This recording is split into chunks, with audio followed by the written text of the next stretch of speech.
you ready?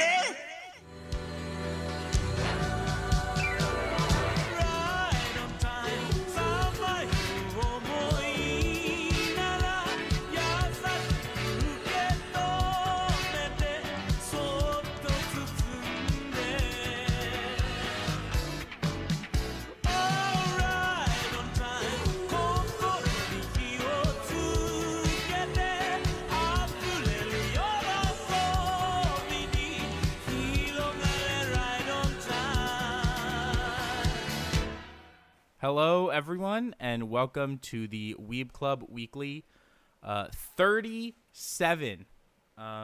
The smallest prime number that is not a... What the fuck did that just say? A super singular prime? What the fuck is a super singular prime? Hold on. Moonshine theory. Okay, moonshine theory. That's not a real thing in math. Moonshine's fucking hillbilly liquor. What the hell? All right, we're getting into like the dark numbers. Where, I'm gonna go. like, I'm gonna go down to Wikipedia rabbit hole. After this recording. I have moonshine theory up. I'm fucking ecstatic to figure out what this is. All right, so comments. You guys can start with the Pokemon podcast since y'all. I was actually a bit disappointed because there were some comments, but I was hoping for some like really good ones, but like because I thought we had a really good discussion. If someone here hasn't listened to the Pokemon episode, I thought we had a good discussion. I thought it was really fun, at least. Well, apparently for people, there wasn't enough shitting on YouTubers or fucking discourse discussion, so fair. Nobody watched it. There's a great comment right here. I literally just checked, and the first comment I see is amazing. Is it dots? Yes. There's also a guy commenting. No, but there's also a guy commenting who has Dodogama as his profile picture. So you know what? Yes. Good comment section. But yeah, 27 D'Angelo is just pointing out something that because I brought up the display where it like. There's motorcycle guy. We're just getting started, motherfucker. Okay, anyway, yeah. So I was just talking about because the type things are weird sometimes that I'm not sure, and so apparently like the type stuff works works correctly, but it just doesn't display correctly necessarily. So oh well. And yeah, I nicknamed one of my Pokemon Venus. That's it. That's why Dot commented that.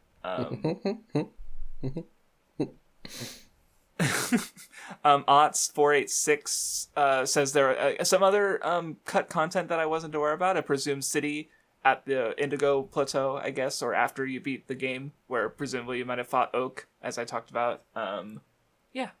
Mm-hmm. Cool. I didn't know that much about that. Yeah, the only thing I knew about the Oak stuff is just because it popped up on Bulbapedia once, or I saw it and I was like, oh, neat, and I remembered it. But yeah, weekly. Yes. I'm going to go ahead. I'll do it this week. Kit called me out, said Vindy's actually following through on my proposal from last week, looking up the numerological meaning of numbers without crediting him. That is true. I did absolutely... I looked at the comments right before we recorded, yoinked the idea, and didn't give credit. But it was all a ploy. It was to tie into the topic of the episode by being a bad person and proving that you can like media, a.k.a. the Weeb Club, by bad people, which all these commenters like to make the joke. However, yeah, I see too. They didn't actually follow through on it like I did. And I'm not just coping and making up excuses for being cringe last time. Also, Titania had a big ass comment with like fucking 3 articles listed at the end that I didn't have the chance to read. Yes, I disagree with. I'm not gonna mention everything because I didn't have time to read the articles because I looked at it before. But I do disagree with the idea that games have gone up in price because of DLC or microtransactions. Because I don't think that is accurate to saying games have gone up in price. I think you could actually argue that for a lot of games nowadays it's mainly just microtransactions and things like DLC.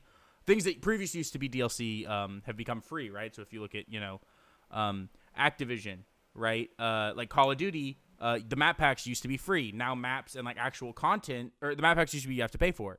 Nowadays, generally, except for single player games, content is generally comes to the player free. It's just cosmetics or what you pay for. So I very much disagree with the idea that games are more expensive, because even a game like Fortnite, yes, they make a lot of money and there's a lot of things in the shop, and I want to buy Chun-Li's fat ass or Naruto or Sasuke or something. but Fortnite is still a free game. The game doesn't go up in price just because you can spend more money on it. And every game mentioned, except for like certain, I guess, like modes, right? Like, you know, like Ultimate Team and like Madden and FIFA and stuff. A lot of those like the games put out by like the companies you mentioned, you don't actually get an advantage or get put ahead in the game for spending more money. It's just like spending money if you want to, or if you like loot boxes, or if you want cosmetics. But like there's no like real advantage or like extra content you get in Call of Duty if I buy like a weapon skin, or in League of Legends if I choose to buy a skin or not, right? Obviously, you know, the counter argument to that is Madden and Ultimate Team, but that's like literally just a gotcha that's like competitive against other people. So I just really disagree with the idea that because of DLC and microtransactions, games cost more. I think instead it should be looked at as DLC and microtransactions have to be there because that's the only way that games can actually make money. It's the only way that a game as a service can make money. It's the only way that a game can come out and get updates is by getting more money to further development after the game comes out, as opposed to the game is more expensive now. It's, if you want your games to not just come out and basically be done, you have to front that cost with DLC and microtransactions. So I really disagree with that idea specifically.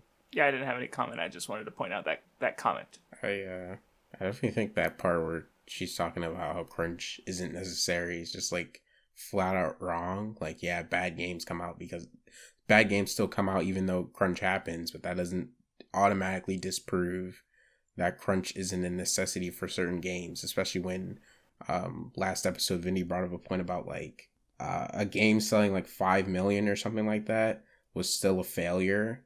So like if there was no crunch and people worked on games longer, they'd be spending more money paying employees for a longer period of time for a product that hasn't come out, and they would need to sell even more copies to make up for that added development time. So like that just already kind of disproves what Titania's saying. Right, like there's if, a lot about it if that crunch just didn't doesn't make exist, sense. the studios would actually have to close because they wouldn't monetarily be able to keep their doors open. Is your point? Because games have to be out by releases so that the company can make the money back to stay afloat. And like they even don't pay have their employees. Yeah. Yes. Right. That's why so many games that come out like delayed and stuff get delayed at like certain times of the year, right? Because it's about meeting the end of the fiscal year for shareholders, right? So things like Cyberpunk, right? Cyberpunk came out when it did, not because it was ready, but because Cyberpunk had to come out before the end of 2020, right? Like that game could not, I guess, like come out after that purely because like they had to get the game out for investors and to make the money to keep the company afloat. Yeah, and it's like a similar thing when it comes to like making anime. Like they can't just complete a show before releasing it usually, or like they can't do more than they usually complete for weekly airing because they can't hold on long enough to a show before making at least some money back to continue working on it and funneling it back into the production. So I don't know. Yeah, I mean, and it's like I said. Also, I do think some aspects of crunch exist in a lot of artistic mediums. That doesn't mean it's good or that things shouldn't be done to maybe try to mitigate it or help with employee like retention and mental health and other things. But like there's like a whole like documentary about Frozen 2, and like those guys were like killing themselves to get that movie out, right? And obviously people are saying, oh, that's Disney, but it's still like the same thing where when you have these companies trying to create like a piece of art, like sometimes it seems like crunch is it's a thing that happens across all types of art, not just video games. Yeah, and like I guess the final thing that I would want to say to that is like I'm pretty sure in like 2010 or so, I remember there being some kind of quote about someone talking about how the price for failure when it comes to making games is a lot higher, and so like they can't really avoid trying to make a game very marketable and I don't know, like it was a lot about how like the AA and the AAA space, there's a lot more pressure, and failing when it comes to games it can kind of ruins you now, but like way back during like, I don't know, maybe like PS2 sixth generation. You could have a flop and be fine. Yeah. But that's like a big thing is that like like game prices did just go up exponentially, right, in the 7th generation when HD started being a thing. And I guess I'll use that to transition into Lime Phoenix has a question where he says, do you think the issue of video game crunch and pricing could be solved if AAA studios dialed down visuals in their games by a generation or two? Mind you, I'm not that much of a gamer, so I might not be counting for other factors in development that participate to video game crunch. I think the problem is that wouldn't solve game crunch or pricing because I think visuals are such a large part of especially game marketing and gathering large audiences outside of just, I guess, like the people who maybe would play a game that doesn't look good anyways. Outside of obviously indie games where looking behind is the appeal, but especially if it was 2 generations behind, right? And people were making games to look like 360 games by trying to like as a cost saving measure or a getting the game out quicker measure. I think that still has like the issue of first of all, the game is not gonna do as well marketing wise because you can't show off how pretty the game is, right? So the game won't, it won't like win any awards for like best in show at E3, which is a huge deal for a game to do well, because so many people will look at games and just like, wow, this game looks really good visually. Now I'm a lot more interested into it, and so I don't think that going down in visuals is like a solution, because I think that if half the games go down in visuals, I think instead of people buying both, like the half that went down in visuals and the half that kept trying to push visuals, I think people would just buy the half that is still like that is looking visually good, so I don't think that it's that's a good solution. Yeah, I think the mentality around like, oh, I would pay for people to work less and to make like worse looking games or whatever, or like smaller games, is just completely ignoring the like general audience of video games would not accept that and not be into that at all. And a lot of games would get dogged on for taking a step back. Like say like Naughty Dog with how Last of Us 2 looks, if they dialed that back, people would be like unbelievably upset about that and like say that they're falling off and all these like crazy things. Like I just don't think that would work. I don't know. And like I think when it comes to like people like already having this mentality about like, oh, reusing animations is bad, or kind of just like not really being accepting of I don't know, like when it takes a really long time for like a sequel to some kind of game series to come out, there's a lot of like pressures that like, more informed people will be like a little more reasonable about, but like mainstream audiences just aren't that way. So believing in this idea that they can just dial it back or take more time to develop games is like really naive. There probably is a solution out there that can make things a little bit better, but it's not really that easy, and nobody's gonna like just come up with the perfect answer. They should just do this. This is just the thing to do. Like that doesn't exist. Mm-hmm. I don't have any more comments to respond to. I have a public apology to make, actually. Master Spoon says, the day after Vindy said he got COVID on Twitter, I tested positive. I don't even live in Texas, but fuck you, Vindy.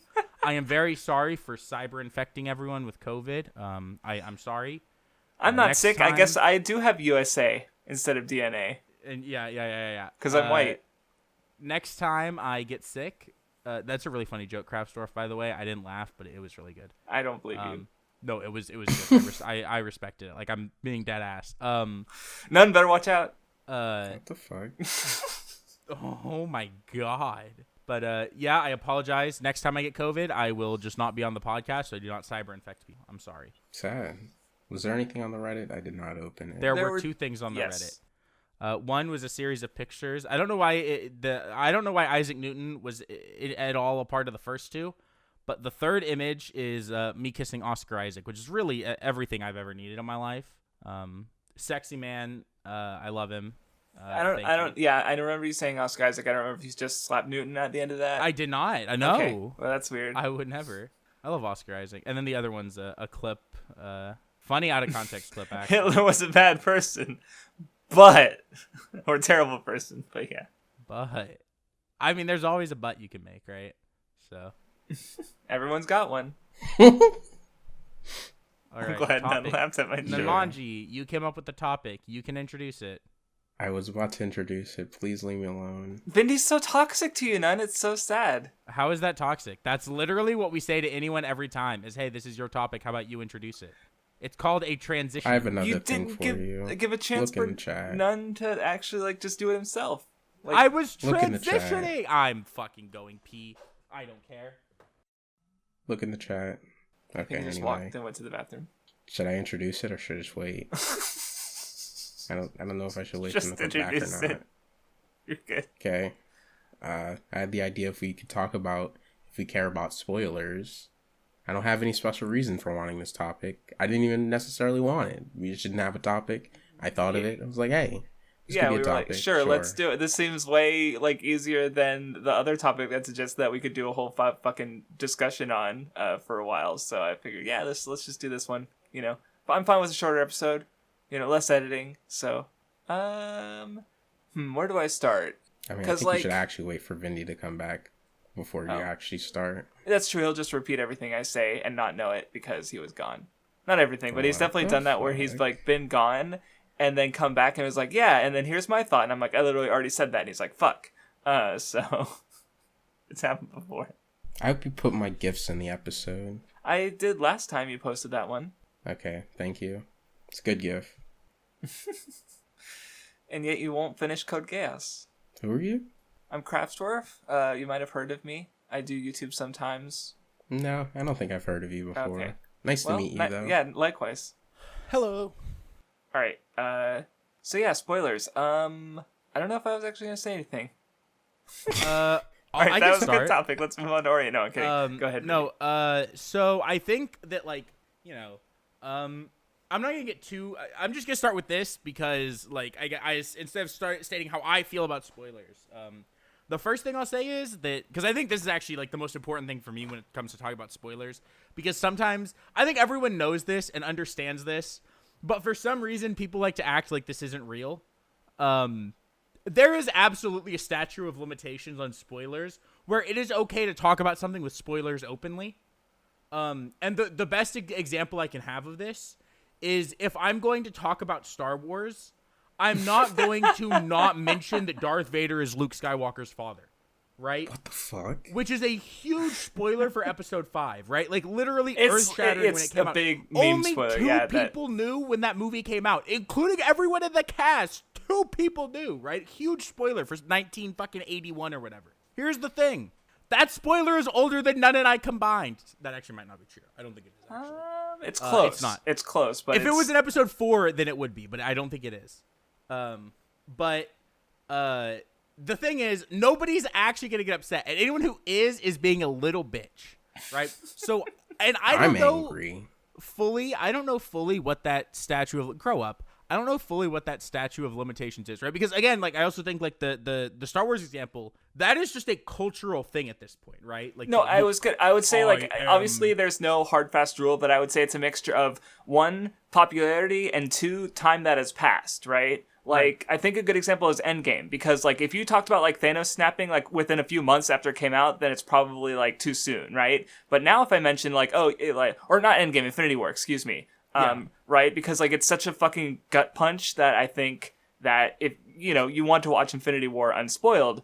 But now I feel like if we were talking about it now, especially with how much we've talked about the MCU and now that it's resolved with Endgame, I feel like, Thanos, the memes, like, most people or lots of people I would say have some experience with the MCU and they probably know something about Thanos winning in Infinity War and killing half the universe, right? Like, and they've seen something, like they've seen like I don't feel so good memes, or like they get it, right? Like because like we even rewatching the MCU, we saw especially from the first Avengers, Infinity War, and Endgame how there's so many of these are still used as memes, right, or moments and stuff, right, and just like they're still in people's memory, I guess, right? So I feel like, and again, it's the fucking MCU, it's one of the biggest pieces of media in the last like 10-20 years easily, right? So it's like, yeah, but then Star Wars, again, also massive, and and really it's old. It's such a cultural thing, right? Like the Luke, I am your father. Like everybody fucking knows that. It's not a spoiler to say I it. didn't. Okay, well, you didn't even know the order that the movies came out in, so you're clearly not, like, you have blinders on somehow. I can't tell if Nun's just fucking with you or not. No, I don't think he is. I don't think he is, but even if he isn't, it doesn't matter because I actually Nun's think that, toxicity when it exclusively comes to Star Wars is like unparalleled. Like he's just a little fucking troll. No, and only on Star Wars, not on anything else. It's because he's still embarrassed about the time that whatever. But you can live in your headcanon world. It's cry okay. more. No, and so I think that, obviously that one's so impactful and everyone knows it. That it's not really a spoiler, right? Another one that I think, even if, I think it's maybe not as popular as either of those two, but it is one that I think is so just like synopsis, even spoiler, that people know it if they don't even know what movie it's from, right? Which is Bruce Willis as a ghost, Yes. Another one I'll go ahead and say, fuck it, is Snape Kills Dumbledore. That's exactly where my brain was, yeah. Yeah, I think all of those are such, like, and I think some of it, right, obviously, is how popular most of those are. Yes. But another example is just time, where after enough time has passed, and I firmly believe saying this, after enough time has passed, if you really didn't want to get spoiled on something, you would have experienced it, right? Like, if you are 25 years old, or if you're, in your 20s, and you really cared about not getting spoiled on Star Wars, and you have, like, Disney Plus, and you use it to watch What If before the group watched it, it's your fault if you get spoiled by Star Wars, because you had ample opportunity to watch it, and, it's 6 movies, you know what I mean? Like that's, like, sounds cringe to say, but I think the flip only side 3 of to them that matter. is... The flip side to, okay, you're fucking cringe. The flip side to that is that, like, if I'm talking to Craftsdwarf and he's like, oh yeah, I haven't seen Sixth Sense and I know nothing about it, but I'm really excited to start watching it tomorrow or something. If I then look him in the eyes and say Bruce Willis was a ghost the whole time, I'm an asshole, right? Because I think there's a difference between saying something in, like, a more public setting, like on social media or on, like, this podcast, where it's like a very obvious spoiler, something that's old, and directly and intentionally spoiling someone that hasn't, you know what I mean? Yeah, well, I guess another thing I would say is None will post what he's laughing at on in a second. Give him like 3 seconds. I'll post it. What I was gonna say is, like, I mean, because, like, there's definitely, like, well, yeah, I was gonna bring up Snape Kills Dumbledore just because, like, that was a particular, like, shitpost thing, and not shitpost is the wrong word, just in the mid 2000s when the book was coming out, because people would be like, like, there was a Leroy Jenkins, like, parody video that, like, the first 5 seconds were Leroy Jenkins, which was also big around the time, and then, like, it immediately starts going into Harry Potter spoilers, where it's like Snape Kills Dumbledore, and then it just talks about a bunch of Half-Blood Prince spoilers before, and this video got a lot of views before the book came out, or just, like, slipping it into, like, GIFs or something like that. Like, people, like, were just, it was pretty much at the, near the height of the Harry Potter craze, and people were like, it was a very easy spoiler, right? Where, and compare that to, like, in Deathly Hallows, like, there's a lot of character deaths, but, like, there's, like, nothing in Deathly Hallows that is one big, like Snape Kills Dumbledore. That's, like, here you have, like, they're 2 characters, if you've read the first book or watched the first movie, if you've touched, like, anything Harry Potter, you know who these 2 characters are. It's 3 words to spoil, like, what the fuck, you don't know why or how or what until the fucking Deathly Hallows came out. Even you don't really get the full picture, right? So it's just a big, quick, easy spoiler that just kind of just so people troll with that basically, and just like, I saw a fucking video of someone with a megaphone driving by in a car in front of the midnight preview. Like, right. Literally shouting it out of the car to people, and or people filming themselves, like, talking to individuals and just being giant assholes, and spoiling people about the book that they were in line to buy that night at the midnight fucking release. And it's like, yeah, so anyway, that's like a very specific, like, experience I have, just knowing, with a spoiler, and just the way it was kind of, discussed and stuff. But yeah, no, I was gonna say, because, like, and there's stuff like there's a Clannad spoiler that I've mentioned before, because it is burned into my brain. Blank dies at the end of Clannad, but that one I don't know feel. Too. Don't even know what the character looks like. but I know they die. I know the character. I'm pretty sure, and I could look it up easily, but I'm not. But like, I can't forget it.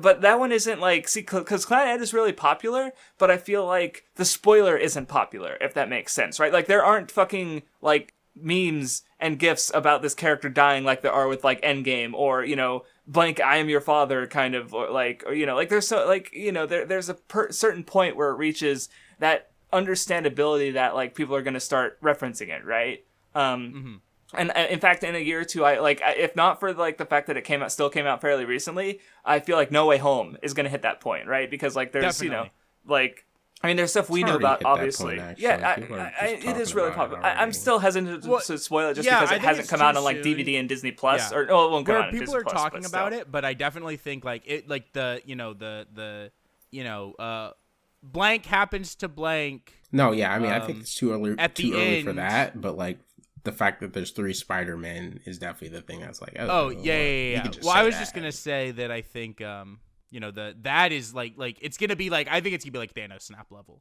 with people talking about it, making jokes about it and stuff. Eventually, obviously not now, but one day.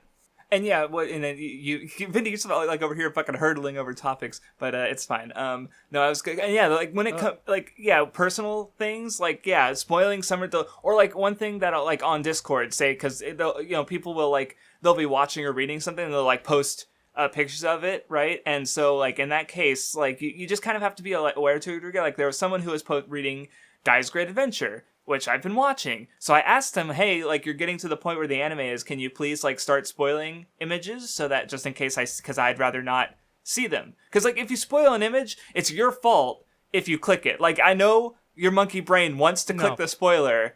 Neuron activation. Look, it's like it's like going to a porn website and it's like, I'm 18, wink.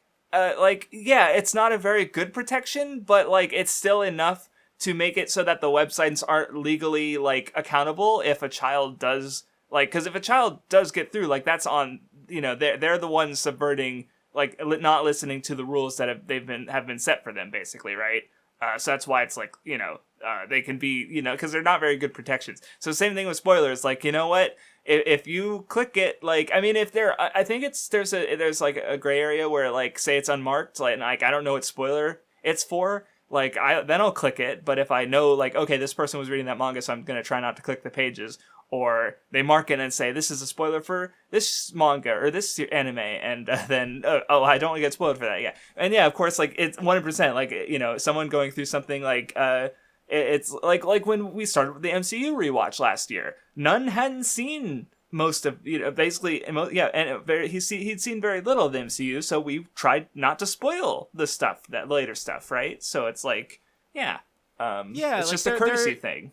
Yeah, there's definitely a level of just like, you know, being not a dick when it comes to, like, you know, not directly spoiling people if you know, like, because there's a difference, right, between knowing you're essentially spoiling someone and like talking in a very public setting about something where, you know, it's kind of, because like, you know, talking about like Spider-Man, right, when I said like what I was just saying, right, I had to talk around it, you know what I mean? Mm-hmm. And basically do like verbal gymnastics to get y'all to know what I was saying, without like telling everyone. But there's a point where people shouldn't have to do that with because the problem is also, I think sometimes people can go so like, people can be so cringe about like considering every little thing a spoiler, right? Like every little thing that happens, whoa, you're spoiled. Like, I think there's like this culture of like people considering literally any small thing that happens in a series that isn't like, you know, in the first 5 minutes a spoiler, and like complaining about spoilers for everything. It's like, I'm not going to use verbal gymnastics to talk on a podcast about every single fucking series we talk about, or on Twitter. At a certain point, dog, if you really care that much about spoilers, like for every little thing where knowing the smallest thing about something can ruin your experience of it, honestly, don't be on social media talking about media, because you're just going to spoil yourself. Yeah, I think there's too much media out there to be mindful of spoilers for like literally everything. It is nice when there's like there's this certain exception to this one thing that like is generally like airtight and sealed, and like even to this day for some reason it isn't as much of a like spoiler you just throw around. But even then, there's just like you can't do that for everything. I don't know, like like could you imagine how it would be like to talk about Naruto if you couldn't just say Obito, like who Obito is? Like it'd be so fucking weird. Yeah. Right, which, because, like, again, that's another one of those, like, well, because, like, I remember it being, like, a lot of people were talking about it when it happened. Ace in One Piece is another big one, just because, like, there's such big things that it's kind of hard to ignore. And especially, like, in the case of Obito, where it's kind of, like, it was so, like, obvious that, like, there was a contingent of the fan base that was like, no, it's too obvious, it can't be him, and they were coming up with all the wildest fucking theories as to who was actually Toby. Fucking Itachi's friend. It's fucking Shisui. Oh, so many. I heard some shit. Let me tell you what. It was Madara, dude. Well, that Kishimoto gave you that one, but then he took it away before the unmasking. So right? So like and yeah, like again, and I guess no, it's like you just can't avoid being spoiled. But here's the other thing: is like, some things like the Clannad one are just stuck in my brain, but there's plenty of times where I've like seen a spoiler and then head empty, I just like forget it, and I like yeah, like Yeah, I forget especially spoilers if, all the time. Yeah, especially if it's a series that you don't even know, like the Clannad one. I should have forgotten, but I agree with you. It's lodged in my brain. But it's, like, it's so many anything series, like that's like killed or died. It's just like it's so easy to spoil, and I feel like it's kind of hard to forget. Yeah, but there's so many spoilers that'll happen where, especially if I don't know, or if I have a very passing knowledge of the series, but maybe I don't know the characters or anything like that. Are you kidding me? I don't remember that shit. Like, that shit just enters and exits my brain, and I just move on, right? It's great.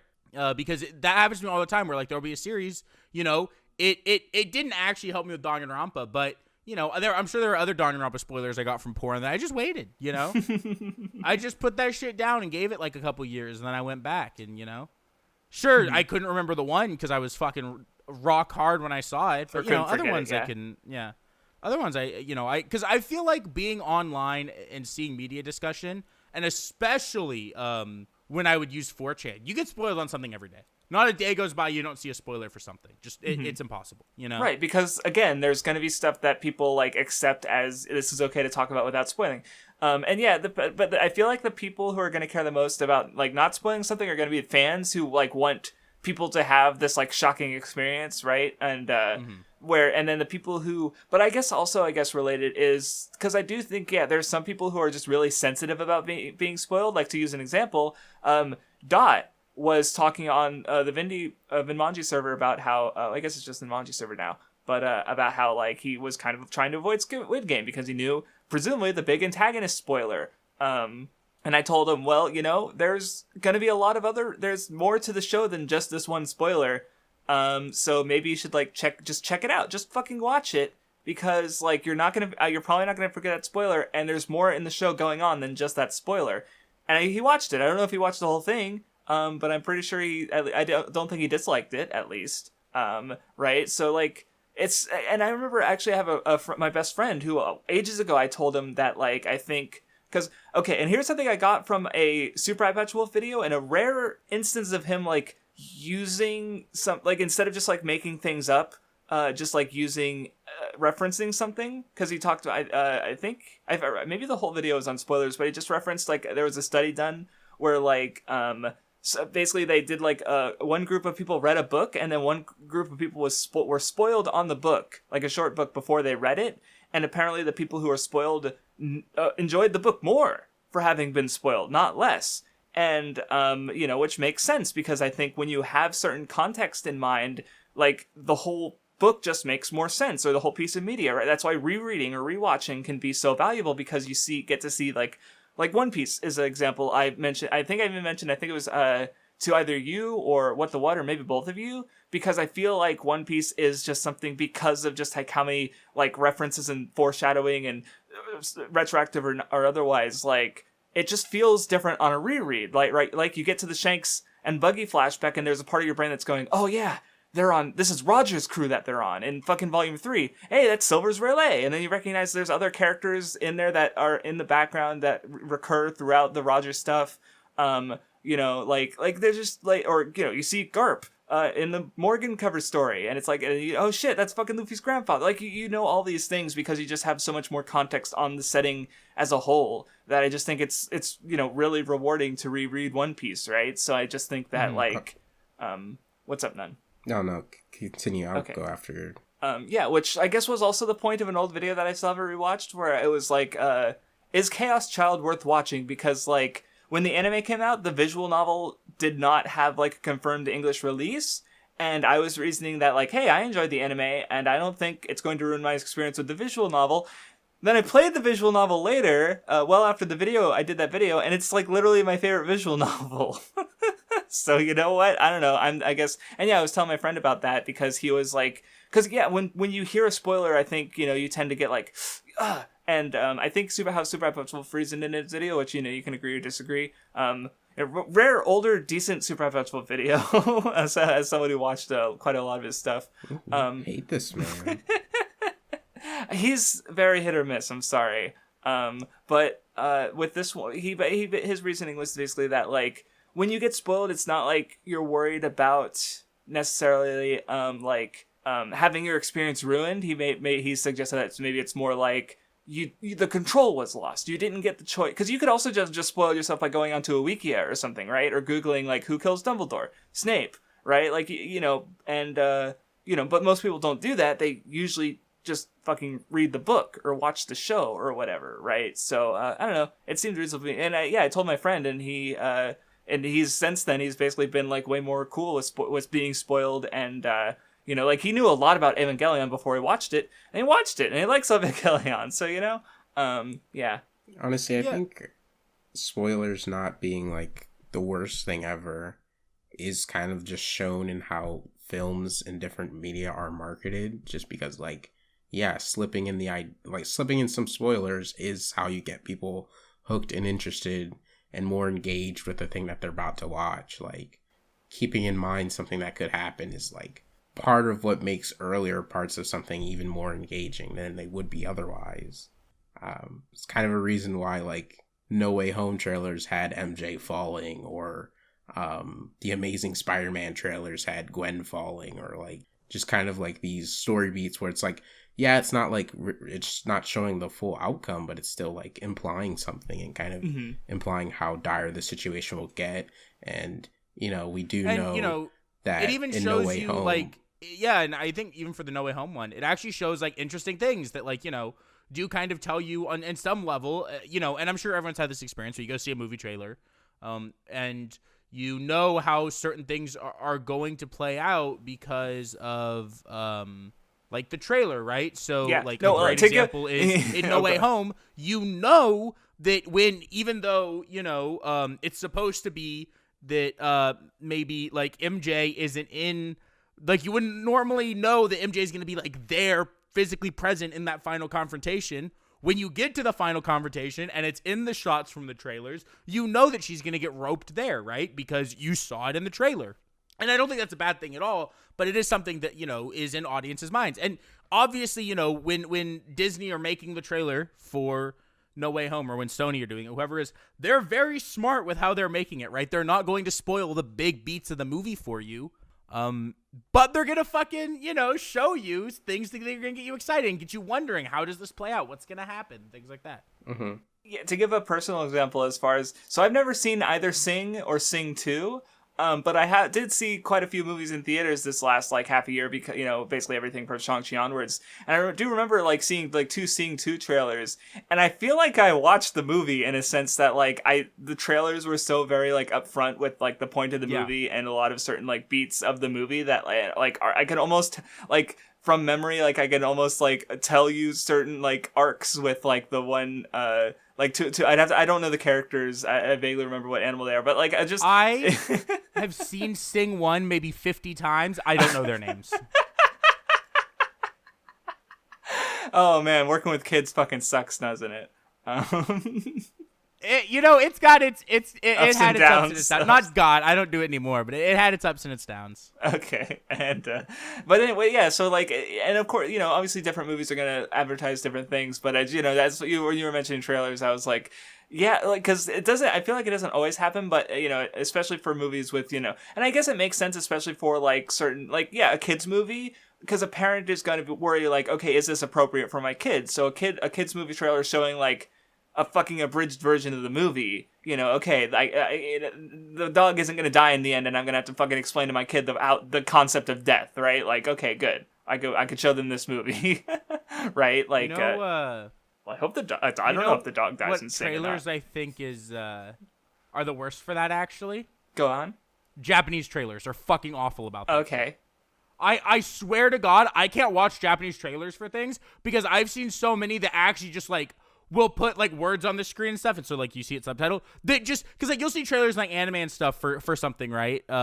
And it's like, oh my God, it's like a little mini version of the movie. That's what they actually just are. So, like, if I watch sometimes Japanese trailers for, like, a game or, like, an anime or, like, even, like, a movie, you just get fucking spoiled on it because that's how their trailers are.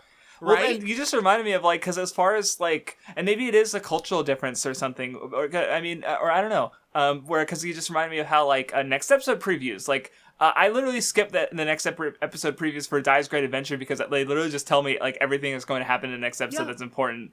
Or the title of the episode in Naruto sometimes that shows up at the start of the episode will tell you what's going to happen in the episode. There's one of the One Piece episodes. Tells you Goku's going Super Saiyan before it happens. No, there's a better one. It literally does that. There's a better one. I'm going to read it out word for word because it's so fucking good. Famous, searching for an answer. Fire Fist Ace dies on the battlefield. Yeah. I mean, no, and that happens all the time. And in fairness, this is the episode after he jumps in front of the fist. So it's like, right. So that moment still, like, has its impact. But if there was any ambiguity, and it's also true of the chapter, because I'm pretty sure the chapter after that happened was, like, the death of Fire Fist Ace or something like that, or, so death of Port Casti Ace, right? So it's like, so in those cases, but it's like, if you missed that episode or chapter or that issue of Jump rather, then what the fuck did I just miss? Right. So, no, I do think it, I do think that, and it just has to be a cultural difference because I think it's so prevalent that, like, they just have to see it in a way where it doesn't affect their enjoyment, right? Right. And yeah. And so I feel like on some level that does show that, not knowing what's going to happen in a series is not everything, you know? So. Do you guys have any more, like, broad things to say on the topic, or can I move to a more specific question? I think I do have more broad things to say.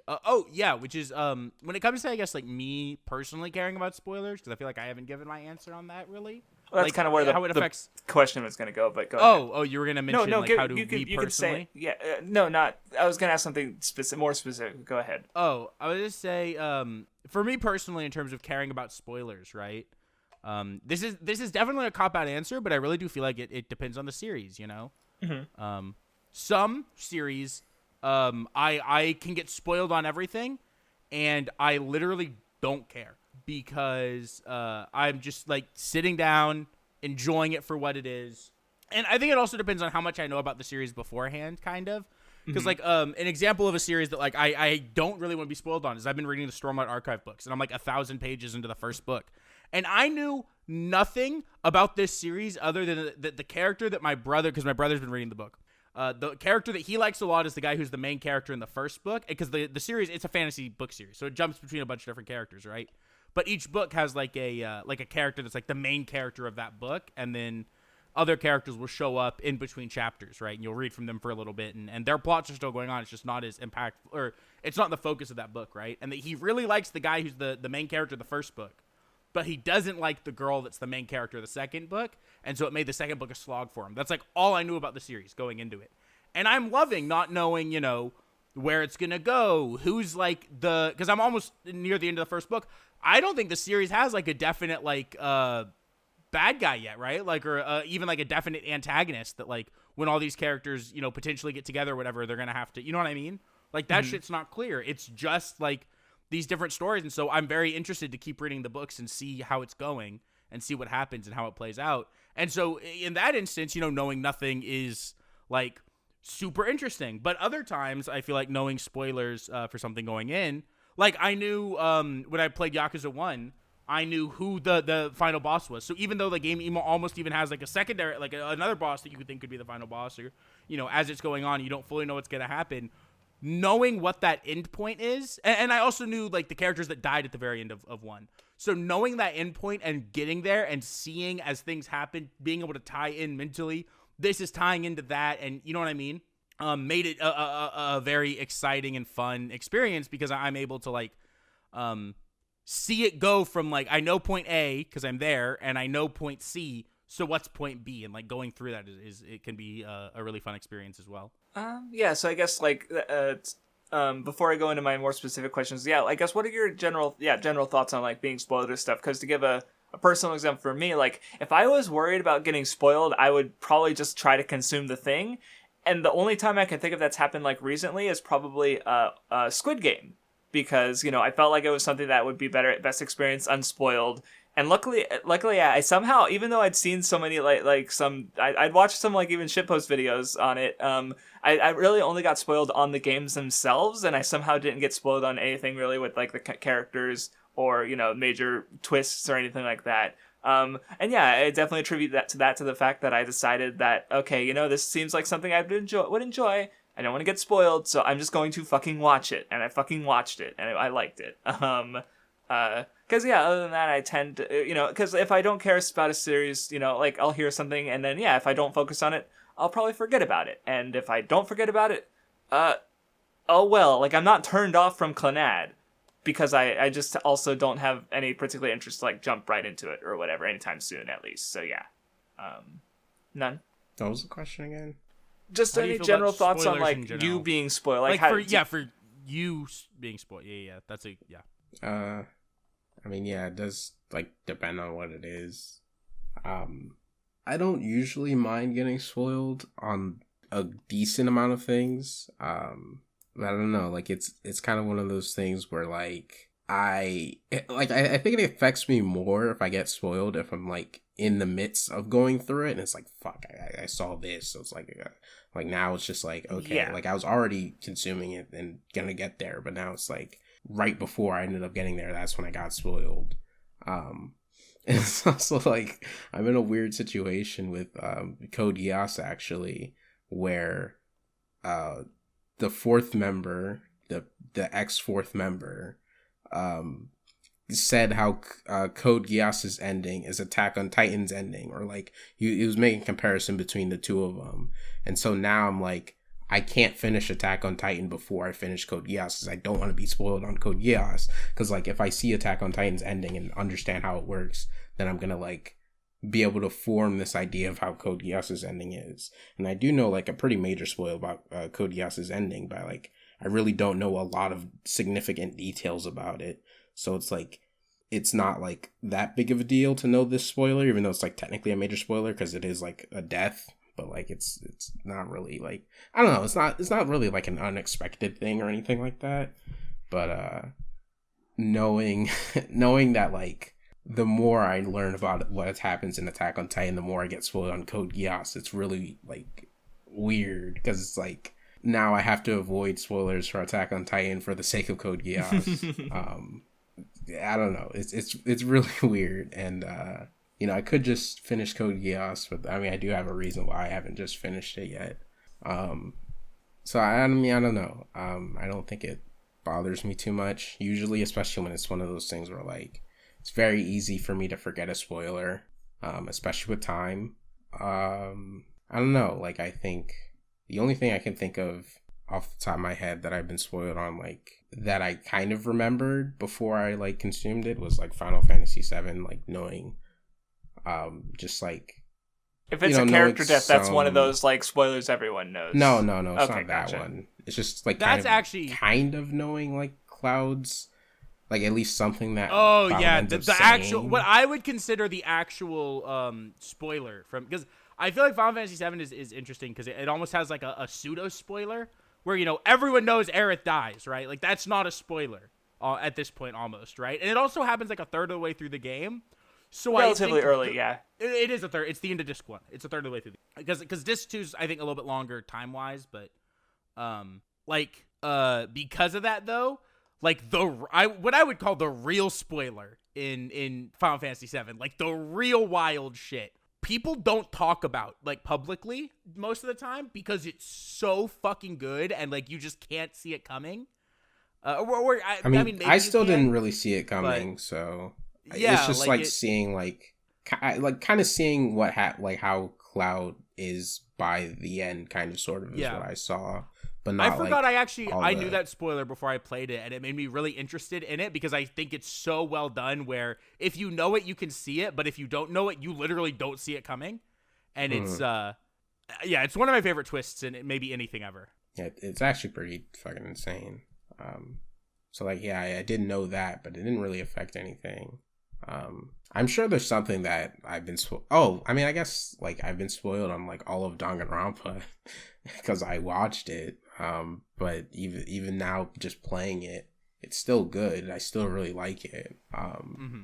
The conclusions to each game is really like insanely good, and like I'm always super into it, even though I know what happens and I know the twists, and like with Danganronpa 2, especially when it comes to Hinata, you can fucking I don't know why I called him Hinata. I usually call him Hajime, but I kind of switch between both, honestly. But go ahead. Yeah, I knew everything about that, and I think that's like kind of I don't know. I think I would imagine it like hits when you find out what his deal is and all that, but it still hit despite knowing and all the signs that like happened before you know, it just kind of made them like even better, I think, since I knew. So I don't really think spoilers are a big deal. I think it just more so. I think spoilers bother me more when someone's like an asshole about it, or just like right when someone like, directly spoils you knowing you're watching or going through something, right? But that doesn't bother me because like I'm spoiled and it's gonna ruin my experience. It just bothers me because the person's being a dick. Yeah. But I mean, there's also another way we explore that you probably disagree with me on, but it's like I think it's very annoying when like a chapter comes out, a weekly chapter comes out, and frame one somebody's posting about it and fucking saying. And I disagree with that. I have to mute the like I've had to mute like channels for a bit because I do like how Discord has the option to mute channels temporarily, like for like 1 hour, 8 hours, or until you turn it back on or whatever.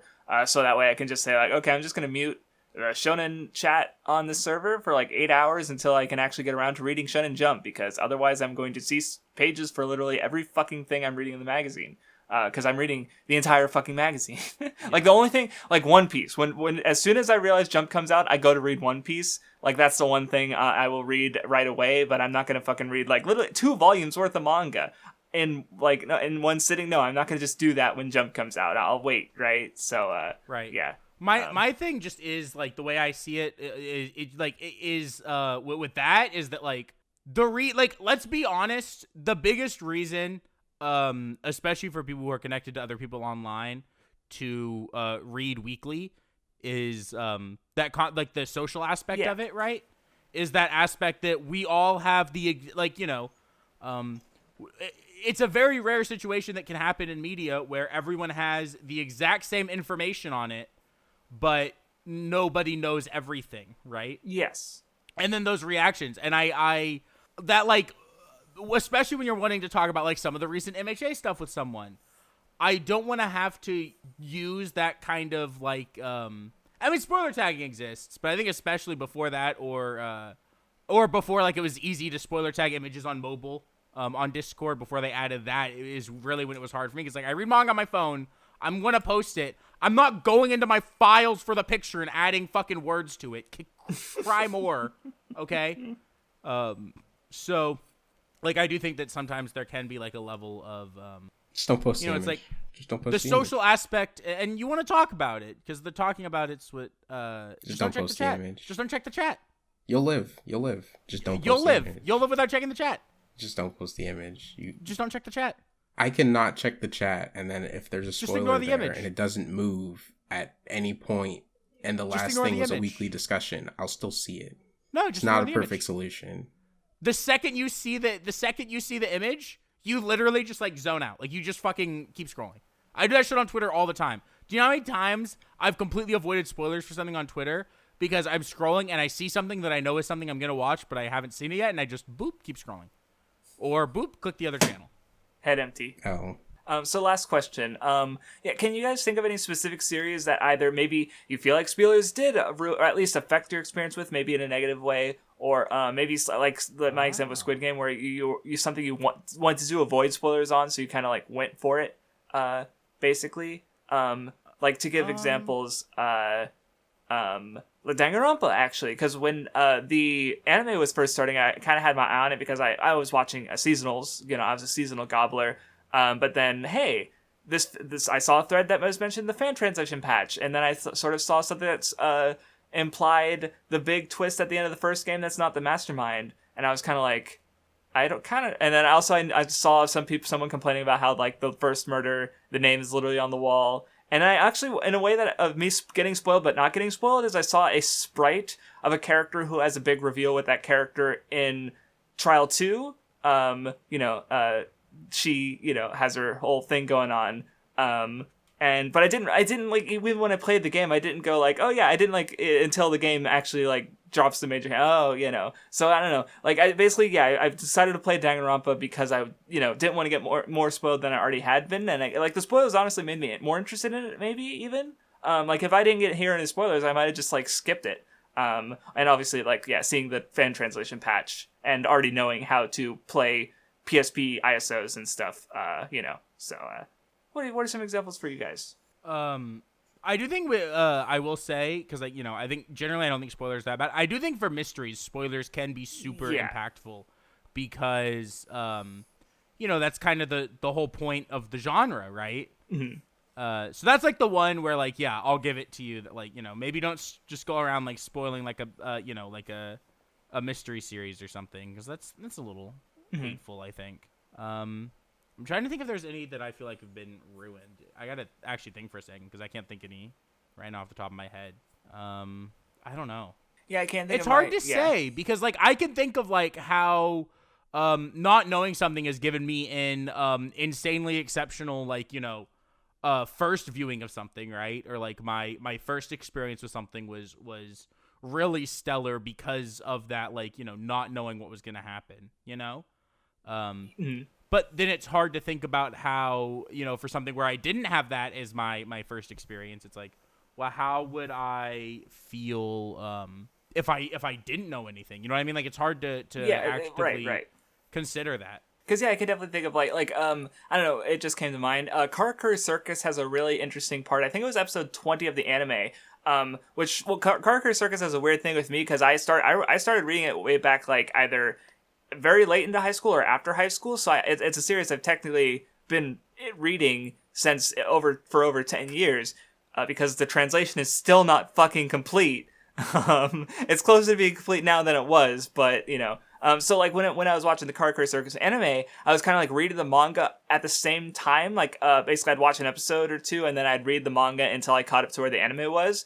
So there was actually a really fucking cool antagonist reveal that I actually think the anime did slightly better because they removed one major point where basically a character they reveal that one character's or three characters are actually the same person, and then that character comes in disguise and he takes off his mask and he's actually a fourth person who's also the other three people, and I lost my fucking mind.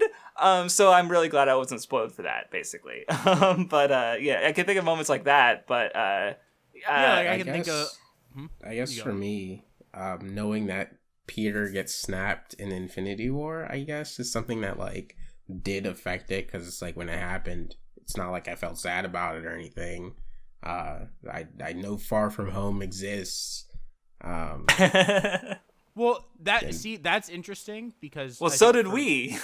Yeah, well, not. That's true too. I guess, but I did see the scene enough times to when true, I saw it's a meme, so it's it kind of reduces the seriousness of it to see him in the I don't know, just see this people will post the line he says a lot, so it just makes the line seem kind of a joke. Not really, but kind of. Mm-hmm. It definitely did reduce the impact, I would say. Yeah. I don't know. It's funny because for me, that scene, it's I like it a lot and I think it's really good. But even when I first saw it, I didn't get like emotionally impacted by it that much, because my immediate thought was just, okay, they're not killing off all of these characters. They've literally already confirmed like Spider-Man 2 and 3 and Doctor Strange 2, like Black Panther 2. Even outside of the movies they confirmed, right? Like even if I hadn't known about those, just my thought as a rational human being watching the end of this movie would have been, not all of these guys are going to stay dead, right? Like I think there are characters that Vision's like even watching anything, you're like, Vision's probably dead, Loki's dead, right? So then it's like all the characters you get snapped. It's like, okay, they're not killing Black Panther, they're not killing Doctor Strange, they're not killing all the Guardians, they're not killing Peter, they're not killing like half their cast. No shot. Yeah. Sad. So, yeah, I don't know. It's hard to think of answers to that question. I'm trying to think. Part of it's like, I feel like if spoilers ruin something for me, it would have probably been like a long time ago, so I'm just not thinking about it and I don't really care anymore. I don't know. Like if a spoiler ruined something for me, then I guess I didn't like it enough to like care about it, to like still remember what it was. Yeah, that was kind of something I had been thinking about, because like when I make my old Chaos Child video, because I watched the anime and actually thought I liked it quite. The ending definitely flew over my head, because there's so much stuff cut out that I kind of didn't even know what the fuck was going on. And then they did like an OVA that was like the true ending, and I still didn't know what the fuck was going on until I played the visual novel. So that kind of worked out for the best, where I like knew certain things, but like there was like the main twist of Chaos Child, I somehow felt like I experienced it unspoiled, even though I technically saw it in the anime. But anyway, I kind of, one thing I even said in that video was like, yeah, if the spoiler ruins it for you, then the thing probably wasn't very good in the first place, because like when I think about all the things that I like that have big spoilers, like I don't like One Piece more because Ace dies. I like it because of like what that affects, like how that relates to Luffy's character and the moment in the war. Like the moment still hurts me every time I read it, because like of how everything, like the spoiler isn't the important part, right? Yeah, honestly, I think when it comes to certain deaths, BioShock 1, the reaction to their death is way more sad than the actual death. Like in a lot of cases for me, actually. No, thank you. That's a good point, because I even remember reading Harry Potter, The Half-Blood Prince, knowing the spoiler, and it really didn't start to hit emotionally until like the chapter after, where you start to see Lupin and all these other characters reacting to Dumbledore being dead, and that's when it starts to like hurt, because it's like, oh fuck, it's like, especially like Lupin was a character I felt like never really showed a lot of vulnerability before, like from my memory. Maybe there's more that I haven't touched the books in so fucking long, but I just remember like he got shaken by Dumbledore's death, so like that, I remember that one reaction specifically getting to me a bit. Yeah, I was making a joke and I was gonna say sorry, I'm in my throat, but I decided against it. BioShock 1 for me is like a thing where I think that's a game where like knowing the spoiler actually probably does hurt it, because I think that's a game where the surprise of the twist. I actually plan on playing BioShock, so don't spoil me. I won't say it now, but I think BioShock's twist is one of those synonymous twists at this point. I think most people. I think it's more. It's not like cultural giant, but it's more like if you're in. Like if you browse 4chan, if you browse like Twitter, maybe not unless you specifically like are in communities that talk a lot about most BioShock. Anyone who would be interested in BioShock would know the spoiler. I think it's pretty culturally synonymous in gaming. Especially if you were around games discussion a lot in the 7th. That's what I was gonna say. It's like a time thing, because like when has BioShock been relevant in the last few years, right? Because when I've been on the internet since BioShock was a thing, right? Like and there was a period where I think anywhere you went online, you couldn't get away from the spoilers. You know what I mean? Like, I think it was so huge for a while, and then now just nobody talks about the game. Yeah, because the game's not that good. All it has is the surprise of the twist. That's the only reason people like it. Cry more. Cry more. The reason why I don't know it is because, like, I wasn't interested because you were a Nintendo baby at the time, yeah. And, like, I only just now became interested in BioShock because I watched Tim Rogers' Last of Us video, and he was talking about, like, all these games of, like, the dad and the daughter dynamic, and I was like, I could go for more of that because I really like Last of Us. Okay, I kind I'm of want gonna to tell play you right Bioshock now. now. No. I'm no. Do not. I'm sorry, none. I actually have to tell you right now. Do not play Bioshock for that. You will not get what you're looking for. Because in Bioshock, the dad-daughter dynamic is not actual characters. Your character doesn't talk, or he does talk, but not much, and is barely a character. And to be fair, that's kind of the point of the game. And then the daughters are not like the little sisters are not like actual characters. Like if you're looking for more like of the like dynamic you get in Last of Us 1, you will not get that at all from Bioshock 1. You will be disappointed. So do not play the game for that, because that's not. I would actually just say that's not a part of the game. Look, I had to tell you that to spare you, because that's why Kraft started laughing, because you said that and he knew that that's not what your ass is getting from that game. I was laughing. Yeah. Anyway.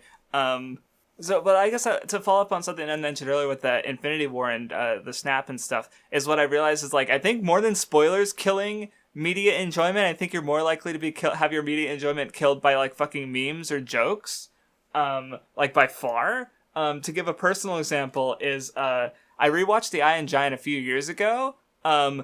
Good movie, but I couldn't get emotionally invested in the climax because I kept thinking about this fucking post that I just I don't know if you guys have seen this where someone misremembered the line. And wait a minute.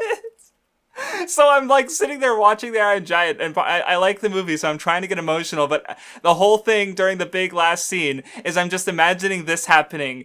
Don't look at the screen if you don't want to be spoiling The Iron Giant. I'm just like fucking like, I'm trying not to laugh as a big emotional moment is happening. I'm just like, fuck 4chan for ruining this for me. So yeah. But anyway, that's a whole other topic. But yeah, I can't think of any other major games I've had like.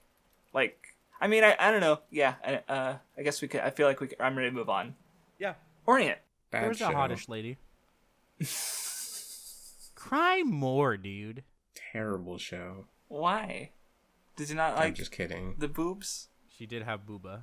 Do you guys literally just have nothing to say about the episode, even though? Okay. She had booba.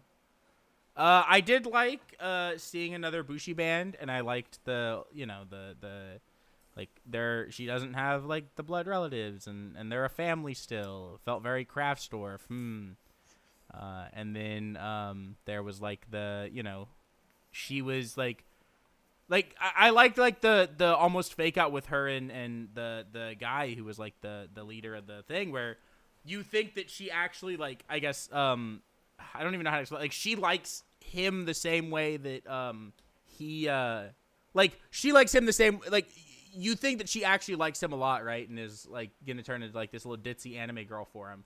But she's kind of doing a similar thing around him that she's actually doing, that she was doing to the two main guys, and like she actually doesn't like him and is like having to like hide how she really is and basically like play it up, which I thought was good. And then I liked, my favorite part of the episode was actually in the post credits. I don't know if you saw it. I was gonna ask about the that. Explanation for Yes. gave like the explanation for, this is like, how do I explain it? Like, this is fucking why he's so good at throwing off girls. No, because in the moment he just mentions like, oh yeah, it was minor training, so it's like, okay, he got self-defense training. No, he has been specifically trained to begone the thought. Like, it's specifically so I was actually malding about that for part of the episode, because like they just kind of went by, and I was like, did they just remove one of the funniest moments in the whole manga? But no, they did do it in the after credits. But in the manga, it just happens like in the moment, and I saved the page because I still think it's a little funnier in the manga than in the after credits thing. Look, I love that he literally says just all the time, "Be gone, thought." But no, it's so funny that he's specifically trained that if a woman is seducing you, you shoulder throw her. And then the visual, the girl's just like... it would be better if, I don't care if it's like an example of cringy scanlation, instead of "stop, get away from me," it should say "be gone, thought." It's the fact that it's a shonen move. It's a be gone. It's so fun. I fucking lost it when I read it.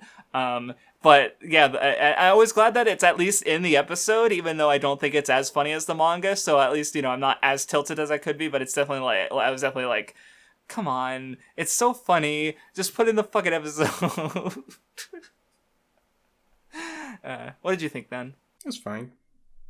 I did like seeing another Bushi band because this time they're like actually kind of terrible, or at least the main, like the guy who leads them is terrible. So not every Bushi band is necessarily good, which I do like.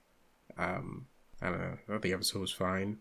Yeah, more Orient. Yeah, I was even kind of watching and I was like, yeah, this is stuff like we've all kind of like seen, general ideas at least that we've seen and talked about before. So it's like, yep, they sure are doing, like familial themes and, such. But, yeah, toxic relationships and all that. Anyway, weekly roundup. Are we doing one or two? Just one. Okay. Two is for like when we don't have a topic, which we almost didn't, so. I forgot what I was going to bring up. I had something. Oh, right. I rewatched Madoka recently. Oh yeah, TV series right. And also Rebellion. Really fucking good. I love Madoka. Like at first with like the very very beginning stuff, I was thinking it wasn't like grabbing me as much, but like especially like the midpoint and the ending stuff, it was even better this time around. Rebellion especially is like. I already liked the movie, but like I honestly think it's still I think at this point it's like way up there now in terms of like anime movies that I've seen. And I just last year I watched 3.0 plus 1.0, but like oh damn, I think Rebellion's right. Kind of better. Maybe. Whoa! Probably. Even though Rebellion's not even complete, like. No, see, that's the one thing for me kind of holding Rebellion back is that, like with Madoka, even though there's understandable, like, issues with that as a complete story and just, like, the way the ending is that I talk about in my video, that video that no one can fucking watch, that Rebellion is kind of responding to, like, I think they work really well together, but, like, I want it to end. Give me the movie already. They already saw there's the poster. I want it. Give it to me, Shaft. I want to inject it into my fucking veins. Sorry, go ahead. I think I mostly want to talk about Rebellion, really, because like that's fine. I just thought it was like unbelievably like I don't know it just made me feel like this is like actually such a beautiful movie in my opinion. Like I think when it comes to Homura, I thought it was so good how a lot of the movie she obviously literally doesn't know what happens, but she suspects something. And kind of like I like how the movie's following her really, and it's essentially like I think it's really good how she's the one who basically like exposes herself, kind of sort of, because it's like nobody knows who's behind this all, and she's the only one who notices something's up, and it's like it's very much in her nature to notice when something's wrong and to suspect everything and to want the actual answers. Everyone's happy. Else. I'm happy.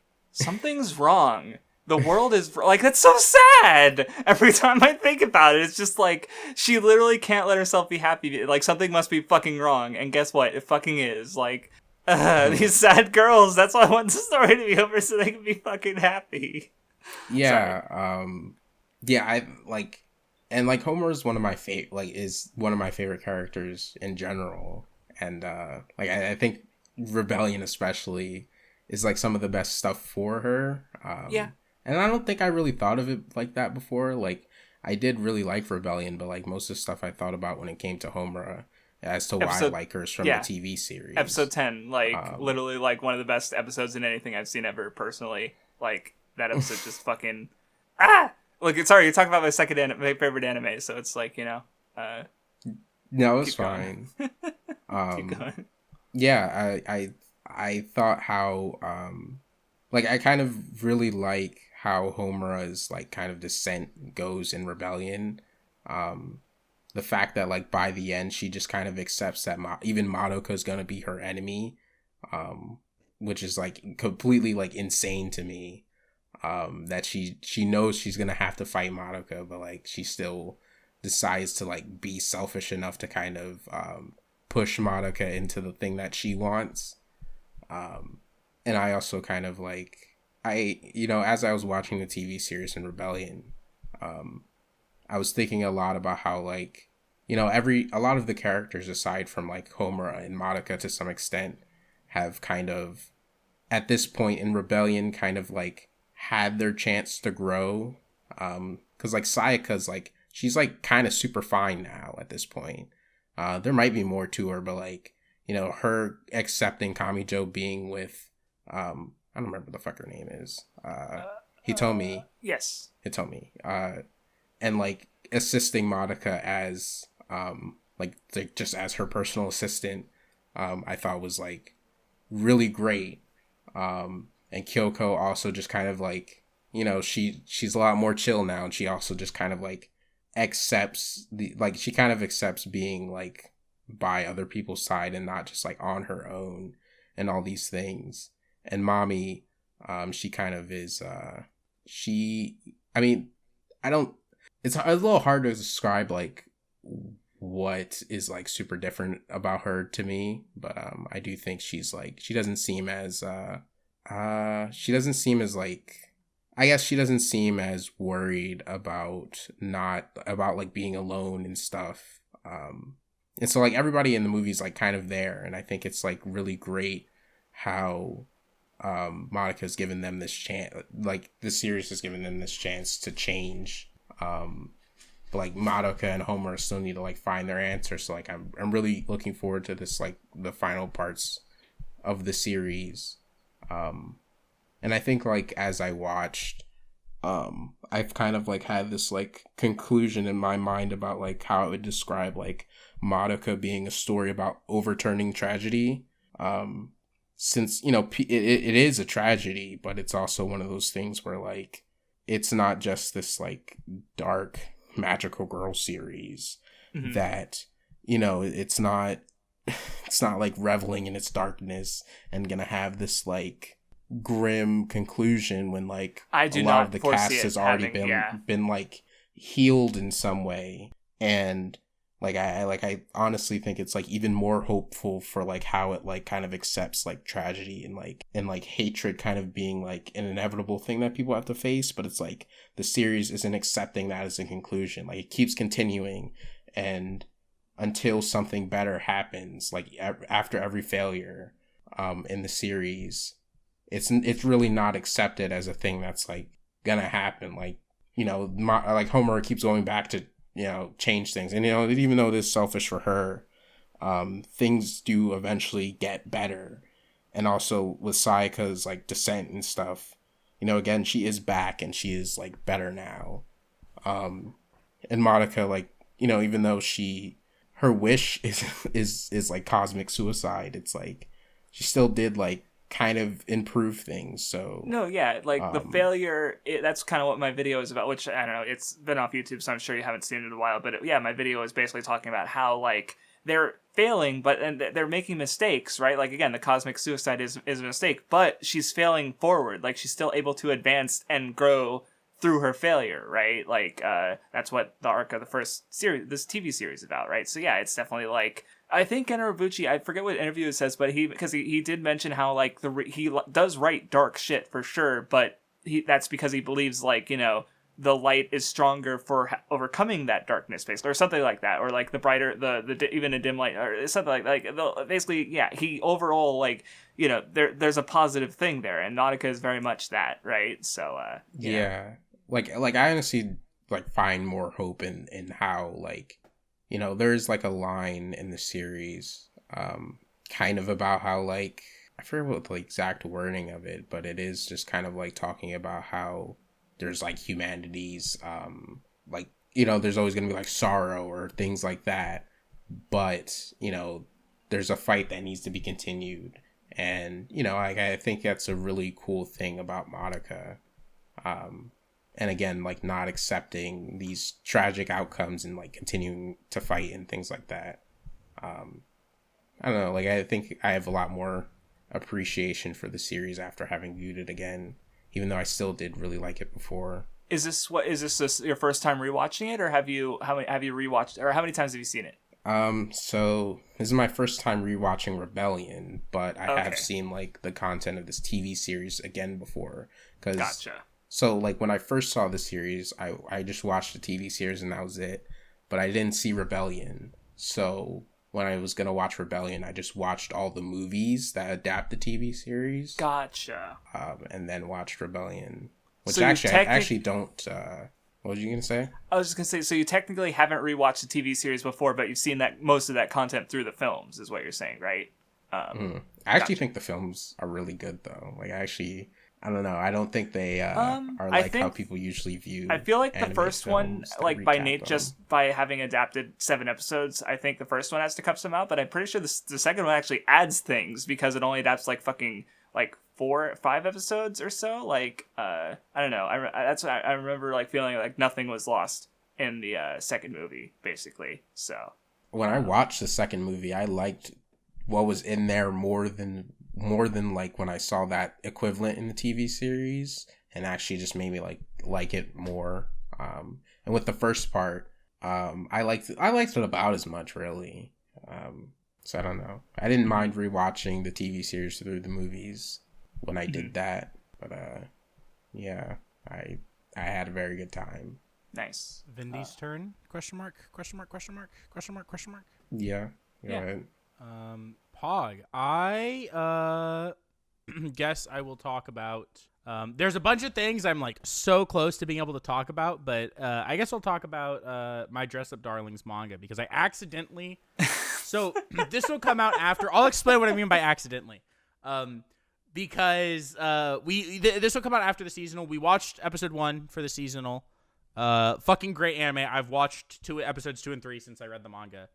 Because it's really good and there's some shit in it that was so fucking good that like I have to see it animated because I think the anime is better so far of what's out. Actually. Because you mentioned that like because you caught up to the manga before watching episodes 2 and 3, I think. Yes. And I remember like I was because I had already watched episodes 2 and 3 by the time you caught up to the manga. And I was thinking like, yeah, there's some reasons to watch episode 2 over reading it. Like there's some character animation, if you will. Dude, oh my god, her boobs were fucking. I don't know if I've ever seen a character like the jiggle. Oh my lord! But I mean, she's still really hot in the manga. But the reason I accidentally is because I sat down. I was like, you know what? I'll read chapter 1. I was like sitting at my desk. I just like pulled out my phone, and read chapter 1, right? And I was like, this is good. But I don't really want to read more because I just think I'll watch it and then read it because that's what we had even talked about in the episode. And I was like, yeah, I think I liked the anime more. So I just closed my phone as it was and put it down, like with essentially the start of chapter 2 up, but didn't think about it. Then, like 2 hours later, I went to take a shit, and so I pulled out my phone, as you do when you go to poop, right? Well, I'm and already here. I was like, oh, chapter 2's up. Do I really want to close this and like pull up another manga? I'll just read chapter 2, and then that day I read the rest of it. But it wasn't like my intention, essentially, right? Like I even said after reading chapter 1, the only reason was because I didn't swipe up to close the app before I put my phone down after reading the first chapter. But it's really good. It's really fucking good. We slapped so hard with our discussion of it. Because so many ideas we talked about, the series just directly goes into in multiple ways. Yeah, I mean, I even noticed even with episode 4, which was him, working on the first outfit, basically, was like, I was like, hey, we talked about this kind of thing, and I could see areas that, like, they can still advance on this idea later, possibly. Yes. If they, or this, like, same theme in different, with, like, characters acting, because they, right, I'm obviously trying not to spoil it, because Nun hasn't watched anything after the first episode, so. What I'd say, I guess, the first thing I'd say is it's good. It's really good. Don't get me wrong, right? I do think, and I think people do this with almost every romance manga or series that comes out. And I read a lot. I think I counted the other day when I was talking to someone. I'm reading like 10 or 11 romance manga right now that like I stay current on week to week, right? Okay. I really enjoy doing it. It's really good. It's in like the upper stretch of them, for sure. But I don't think it's anything like extremely special except for how redonkulously hot she is, right? But the thing I was the most surprised about with the series is how much of a hobbyist series it actually is. Mm-hmm. Okay, how much it focuses on their interests. It gets so technical about stuff with cosplay. Mm-hmm. Okay. And I was not expecting that, right? You know, because I think, you know, with a series like that, there's like two ways it can go, right? Where the cosplay is very much not emphasized, it's just kind of there, and you know what I mean. It's like some sports manga do it, right? Where some sports manga, you know, are like futsal boys, right? Where they don't focus on the sport at all. It's mostly not focused as much on, about the looking soccer, and it doesn't really tell you anything about soccer, or go in depth into the soccer they're playing, right?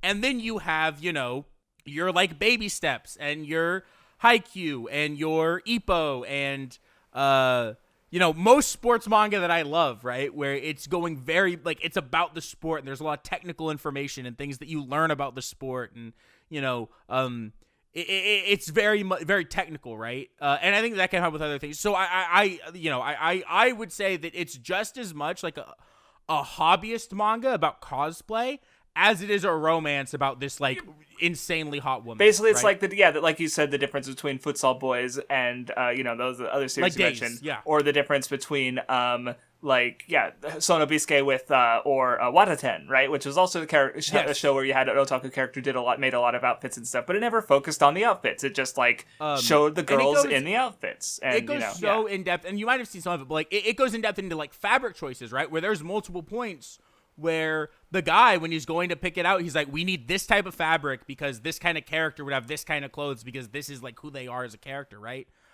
It talks about using tape and makeup to like change your facial structure and make your eyes narrower or bigger. How to make wigs or prepare wigs. It even goes into with like there's other characters that show up, right, that are also into cosplay, and so it talks about like cross-dressing, and so if you're a guy cosplaying as a girl, what you do for that, and if you're a girl cosplaying as a guy, what you do for that, right?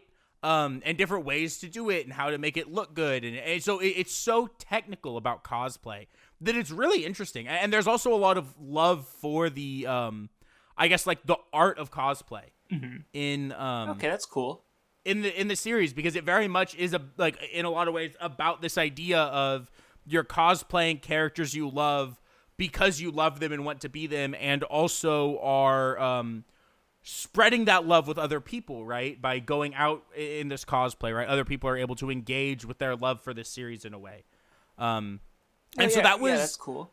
Not my favorite part of the series, because my favorite part is the romance and then just the girl, like my fucking lord, dude. She's insanely cute and hot. Like, holy shit. There was some shit where I was reading it and I was like, I swear to God, the anime better fucking get here because I need to see this shit animated with voice acting.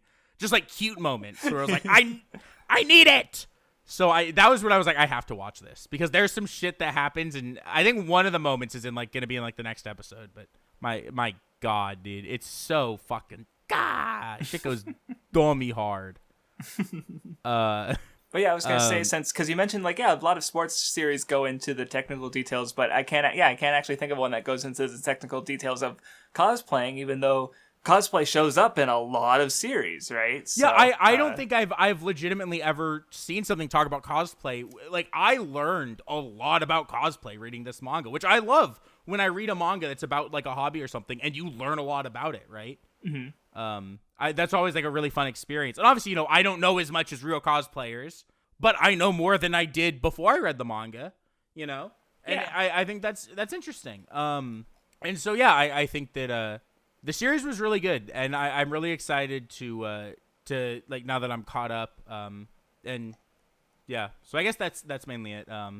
I do recommend, if you're like probably watching it, and if you're not going to watch it, definitely read it, because I think there's good stuff there. And it's really pog. But I guess I would say temper what you're seeing on Twitter. Don't expect it to be like the second coming of Christ, the same way that people talk about like Comey, look, is not the second coming of Christ. Nagatoro is not the second coming. You know what I mean? Although people are more negative on Nagatoro because they're dumb. Nagatoro is good. But all I've seen people really tweeting about Sono Bisque or Dress Up Darling is just the hot girl. That's all I've seen on Twitter. I feel like I keep seeing people talk about it as if it's like some like super insanely good romance series. It's like it's good. I think it, like, especially just from the first four episodes, I think it's really fucking good. It is really good. Yeah. You know what I'll go ahead and say? Rent Your Girlfriend's better. Just absolutely fucking is. Well, the manga, not the anime was good, but yeah. Rent Your Girlfriend's manga is better than Sono Bisque's manga. Just absolutely fucking is. Is there anything else I think I'm reading right now that I would? I'm sorry, I got a text from a friend I had to answer. Let me see if there's any other romance manga I'm reading right now that I would say is absolutely better. I don't think so, but there might be one. Oh, you know what? Yeah, I'll go ahead and say that as well. I think Kanojo mo Kanojo might be better. Okay. Oh wow. But okay. it's like on that level for me with Nagatoro Kanojo mo Kanojo, where I think it's really fucking good. Okay. Neat. Mm-hmm. Epic. So, as promised, I finished Monogatari this morning, in fact, which it's kind of weird because, like, I kind of fell off of it after Koyomi Monogatari, which aired after Owari, season 1, rather. So I never saw Kizu, Owari season 2, or Zoku Owari. So I saw, like, 85% of the entire series, and then just stopped for like 5 years. And then I rewatched it. I technically started it like December of last year, but yeah, I did watch most of it this month. And so what all did you... Wait, I'm sorry, I zoned out. You said you watched through Zoku Owari, or you watched everything? I have watched everything as of today, yes. Okay. Where before I kind of watched... I only watched the Owari first season and then Koyomi Monogatari, and I hadn't seen Kizu or anything after that came out after that. So anyway, so yeah. I DM'd you a question that I want you to answer, but it's a spoiler, so I cannot I don't ask it out loud.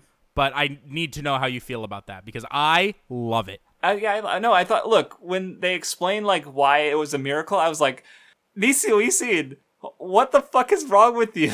Like, you're like, he's just clever. Like, he brings in a lot of like interesting ideas and concepts and from different cultures and plays around with them. Like, he was talking about there was one in one of the Owari second season where they're talking about the constellations and the Ophiuchus constellation and the snake and how the snake is cut in half and like it's tying it into what's happening in the series. And I'm like, what the fuck? How can you what the fuck is wrong? How are you, what the literal fuck? Like, it's just like really neat stuff from a writing perspective. Like, and of course, there's always the problem with like wordplay that is, I do really appreciate the translation for Monogatari because I definitely think there's like little bits where I'm like, I'm not sure about that specific translation.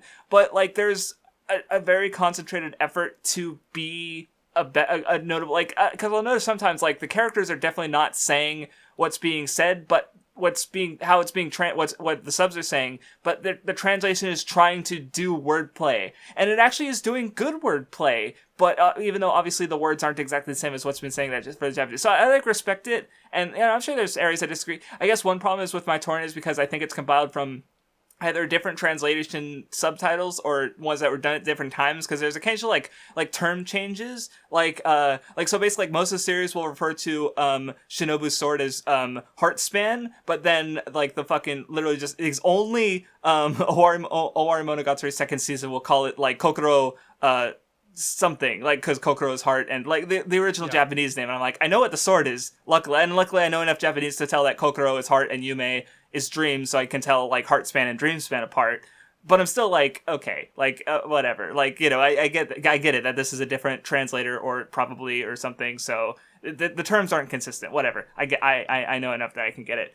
But yeah, like, to talk about the series itself, it's just like, yeah, I still like Monogatari. I definitely think I still quite enjoyed it. Like, Monogatari's second season has fucking Tsubasa Tiger, which is still one of my which is now one of my favorite arcs. I think it's just like, I really like Hanakawa. I really like, I guess to give my like top 3 arcs in reverse order. My second favorite arc was probably the Tsuruga Devil, which was Hana Monogatari, where I like, you know, does some really cool stuff with Kanbaru. I really like Roka, who was the sort of great doujin that takes place in that fucking arc. Okay, motherfucker. It's true. Best Monogatari doujin by fucking far. Honest to fucking goodness. All right. God is my witness.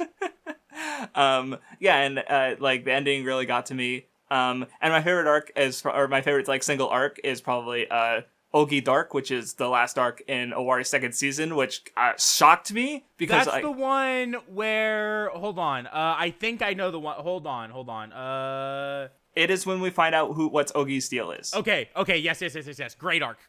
Yeah, no, I was surprised because I was like, because I knew Zoku Owari was the technical finale of the series, but I do think, I do like Zoku Owari. Don't get me wrong, but Ogi Dark just kind of so because it's like that's when graduation is as well, right? Right. I just like it better as a finale to Monogatari and just like, with like resolving the certain things, and like, Araragi's character, and it just like, I was shocked that I liked it as much as I did, and I was like, what the fuck, this is good.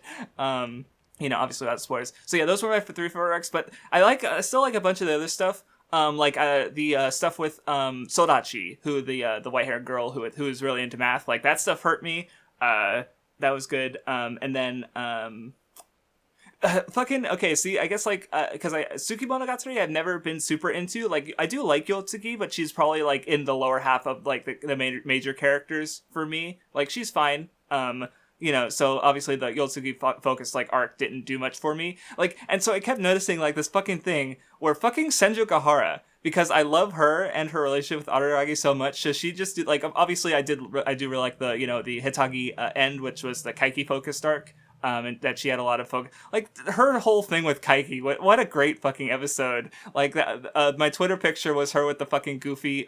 For my media thread was her with the goofy like glasses and mustache thing, and like, which just, she's just silly. And then like the way that Kaiki like responds to that is also just so fucking funny. Like, it's really good. But like, she'd just do this thing where she'd literally like show up at the end, and then it would be the best like scene in that story. So at the end of Tsuki Monogatari, like Araragi goes to her house, and she like force feeds him chocolate. And then when he likes it, she's like, yay, like really cute. And then she basically like says they're gonna fuck. Like, and I'm like, okay, that was the best scene in the whole thing, was just Hitagi at the end, Senju Gahara at the end there being adorable. And then at the end of Zokuwari, which I did really like, don't get me wrong, Itagi just comes in at the end, and she's like really fucking good, and I'm like, oh my fucking god, how did you do it again? Like, she's just magic. She'll just come in at the end and make the best scene in that whole like story arc, and I'm like, okay, you're a wizard. I am sorry, friend. I do not think I can agree with you. All right, die. First of all, Gaian in Tsuki Monogatari a lot. She's hot. Second of all, Tsuki Monogatari's got one of the best OPs. That's fair. I would probably say the OP might just be like my favorite part of that fucking series, actually. I fucking love Orange Mint. There's a lot of good OPs. That's hard. I do know at least the one Mathemagics is a good OP. I like. Oh no, Orange Mint isn't my favorite OP. Okay. I just like it enough that I think it might be my favorite part of. Mm-hmm. So, yeah. Yeah. Yeah. You just got me on the thread of like, what OP? Obviously Platinum Disco is a classic. Marshmallow Justice I think is my favorite. Fair. I love the instrumentals. Like, the fucking trumpets are so pog. Yeah, no, there's a lot of good Monogatari OPs, which is fair because there's a lot of OPs. But yeah, like, it's just it's a really fun series. The cast is pretty strong, lots of cool ideas, and just like big brained like shit sometimes. Like, not all the time. Like, I don't know what the reputation of it is, but like, because I felt like a lot of the time the series was like largely straightforward, and and I don't know if maybe I'm like more responding to myself here because I did watch it a long time ago. Because I feel like the one quote unquote issue with it is because it's a popular series. I think if you watch it and you haven't watched that many anime, like, I'm not going to say stuff is going over your head because it's too hard to understand. I think you might just be like, it's so fast. You get too lost in the weird. It's so fast. I think also it's so easy to get lost in the weird shit. Yeah, there's weirdness. Like, I'm not gonna the say fast that there's editing not weird and fast shit in subtitles. Monogatari. Like, or what were we gonna say? There are so many people that watch Monogatari and think they have to pause and read every single one of those things. I did that very rarely, and because I mean, there are some scenes where I think it is nice to do, but most of the time, yeah, I don't. Because a lot of the times, sometimes I was even able to just read it because I'm just a fast reader, and like, because if you like are getting into anime for the first time, you don't really like you're not that quick with reading subtitles because you're just not used to reading quickly, right? Necessarily. And especially Monogatari, where the edits are there's lots of fast editing and cuts, and so I can just like and again, like, I'm not saying don't watch Monogatari as like your first anime, but just like with the caveat of like, if you feel like things are going over your head, like, go back and rewatch a scene. Go, like, take it at a slower pace, just because I know there's things I've missed, and especially like because like I literally like stopped right before they revealed Ogi's bullshit, and I feel like rewatching some of the stuff with her. It's like, I now understanding what her deal is, I'd probably get more out of it, right? So just like, that's just, again, because I feel like it's, some of the, I feel like that this is a series where that kind of part is part of the discussion of like getting it or not, so to speak. But I do feel like most of it is pretty straight fucking forward. Yeah. I just know because like even like something that I think we don't even consider that weird. I know I had friends who, because most people I know who, when they start anime, they're not. I don't want to say they don't get the point, but I think most of them, it takes a little bit to really like reach that like mental state where like they're super just like always down almost to like see hot anime women, Yes. And I think because of that, it can make it so that Monogatari, that is a decently large part of the series a lot of the time, right? And I have known people who it's turned them off of Monogatari when they're like new to anime and they watch it. It's like that, and then also like the weird shit, right? Like Araragi, sexually assaulting some minors. Yeah. Yeah, that happened. Taking a bath with the lolly vampire that lives in his shadow. It is funny because like towards the end, incest. Yeah. Well, but you did right. It was kind of funny, like, because there was in Zoku where Mayoi flips it on him, and or even a less so the rape is on the other foot now, or like an earlier one that happened when Shinobu gets big again, and she's like head patting him and just like being very like hands on with him, and I'm like, oh and the way he'll like sit in her lap with like his head in between her boobs. Because he's a little manlet boy. Yeah. I like it's just funny to see like when the shoe is on the other foot. So obviously that's not stuff I would mind, but it's definitely like, it's interesting that it is popular, and it is like, I do think maybe some of it is because I was gonna say weirdness, but then I just realized like, another thing is that like there's a lot of like Shintoism and like cultural stuff, like even outside of just the wordplay, right? Where I feel like, it's a very Japanese series in that like there's so much stuff going on that you wouldn't, and not that it's entirely like, obviously there's references to other stuff, and it's like I felt it was like understandable, like it's not like I was like, oh, better fucking read like 500 pages on Shintoism to understand Monogatari. Like, no, I don't think it's that, but like there's, it's just, it is a lot. Like that's kind of what I was saying, just like between the editing and the pace of it, and just like how it's mostly dialogue, and there's lots of dialogue, and like it's just, and it can be a lot, and it's I don't know, just like if it was one of your first anime, maybe try just giving it another shot in a few years or something. I don't know. It's when you're older, kid, you might like it more. That's what Craftsdwarf said. Okay. But yeah, no, it was a really fun time. I liked it. I'll probably end up rewatching it in like no time soon. Obviously, I'll do another favorites rewatch. Oh God, no. But I don't know. Yeah, it's a good and interesting show, and I liked it. And it's though it's I guess it's also kind of unfortunate that because there's more light novels after Zoku Owari.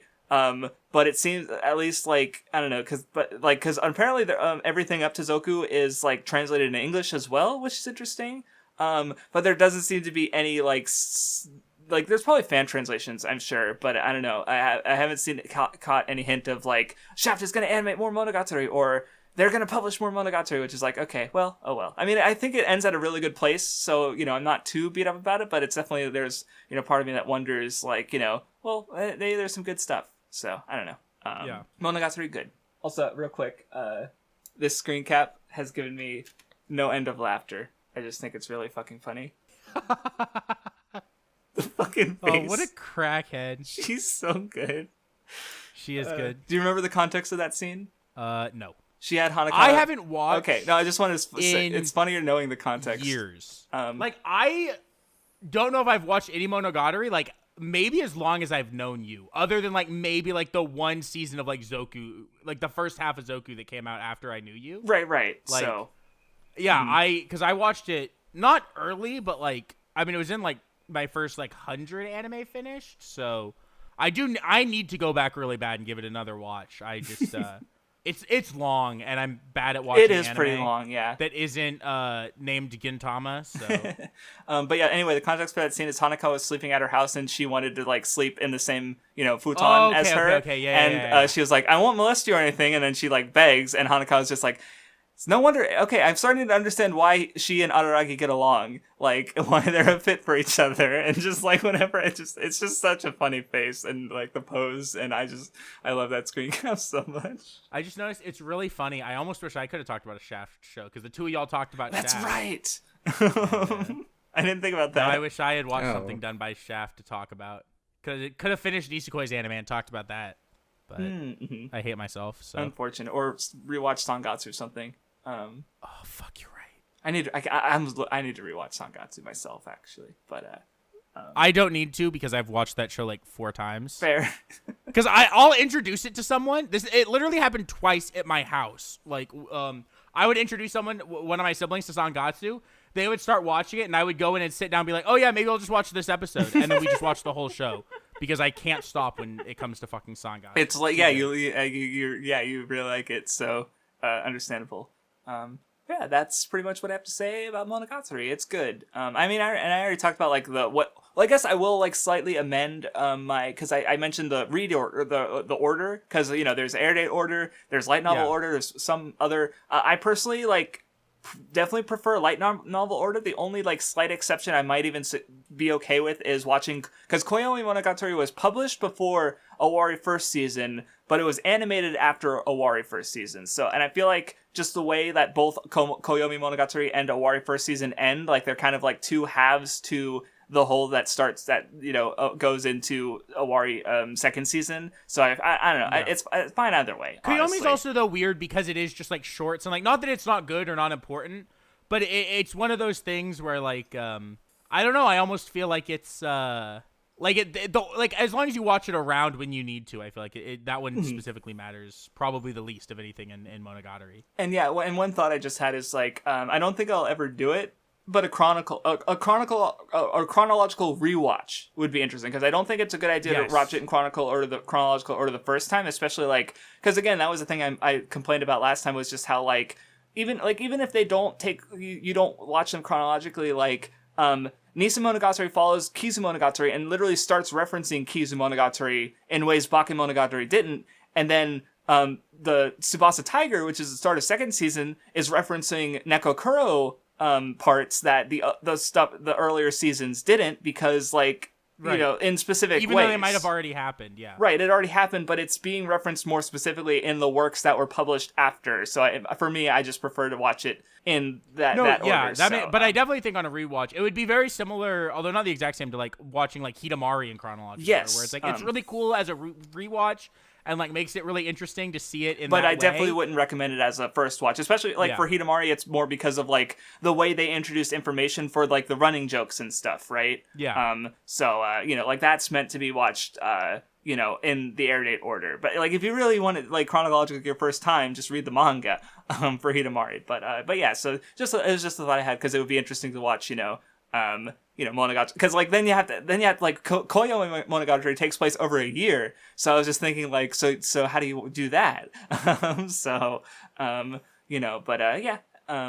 Monogatari good. What about next week? I'm definitely gonna be talking about the first Pokemon movie, because and the Pokemon anime or just the movie.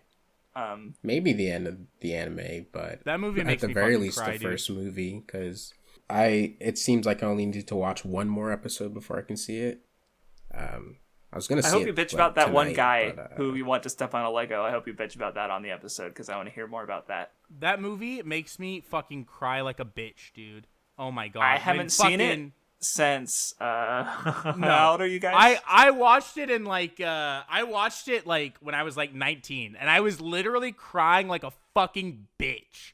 When fucking, I guess maybe I won't spoil it, since you might not remember what happens, but I think there's a moment go on. where some characters start crying, and oh my god, it fucking gets me, dude. I remember the movie. Look, okay, it's fucking Pikachu should never cry. Okay, we'll talk about that next week. We'll talk about it next week. Yeah, we can fucking talk about it now, I'm sure. But anyway, I'll definitely talk about this fucking 1,300 page book that I have 200 chapters left in. 200 pages? It's really fucking good. What? You said 200 chapters left. 200 pages left. Because it's really fucking good, but it's literally, like, I was thinking about this earlier. I've already read more of this book like than any other book I've ever read, like lengthwise, right? And I still have hundreds of pages left. Like I have like the longest book I think I've read is probably the fifth Harry Potter book because it's like 800 pages. This book's 500 pages longer than that, and it's the shortest of the fucking 3 books I have in the series. So I'm gonna have a lot to talk about with it because it's there's a lot and it's really good actually. It's like super fucking good. So yeah, if all goes well, I think I will be talking about the Spider-Man Raimi trilogy. Because I want to rewatch. Because like I mean, we're, in the Marvel like watch, by my estimates, we're watching the No Way, which I don't think I talked about it with you, Vindy, because I'm planning to just end it when we catch up with No Way Home, basically. Okay. So because that'll be around March, and then like before Moon Knight and Doctor Strange come out. So yeah, I just feel like everyone else can watch everything else on their own time. But I figured like before I rewatch No Way Home, I just want to rewatch the movies that go into it. So the Raimi trilogy, the Amazing Spider-Man movies, and then so. Have you seen Amazing Spider-Man before? I've seen all of them except for Venom 2. I've seen. Okay. I just haven't seen like I'm pretty sure I watched Amazing Spider-Man way closer to when they came out. I did watch the Raimi trilogy a few years ago, but and I only saw Venom 1. But what would you say, Vindy? Oh, I saw the Amazing Spider-Man movies in theaters. Yeah, see, I would have saw them a little bit after that. So yeah, I'll see. Hope, like I said, if all goes well, I'll have seen the Raimi trilogy by next, weekend. So yeah. Pog. All right. Adios, muchachos. Thank you guys for listening. See you next time. Time.